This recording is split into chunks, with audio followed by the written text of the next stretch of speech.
गगनभेदी हा शब्द तुमच्या कानावर पडला की अनिल थत्ते आठवतात एवढं मात्र खरं आहे. आता मी परवा अनिल थत्तेंची सविस्तर एक मुलाखत ऐकली. तसं ते महाराष्ट्राला माहिती आहे.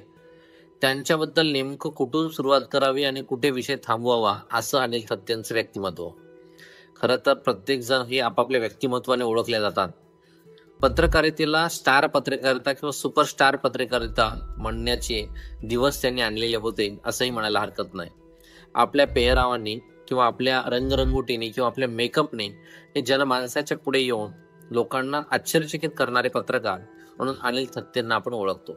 इतकंच नव्हे तर ते असेही पत्रकार आहेत की अनेक पत्रकार गुप्त वार्ता किंवा मधल्या बातम्या सांगत नाहीत. ते रोज गुप्यस्फोट करतात.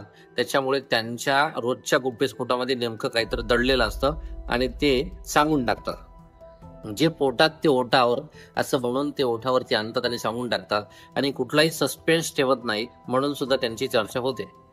खरं तर असंही म्हणायला हरकत नाहीये की महाराष्ट्राच्या आतापर्यंतच्या अनेक मुख्यमंत्र्यांच्या ते जवळ होते. त्यांचे मीडिया रायटर म्हणून त्यांनी काम केलेलं आहे.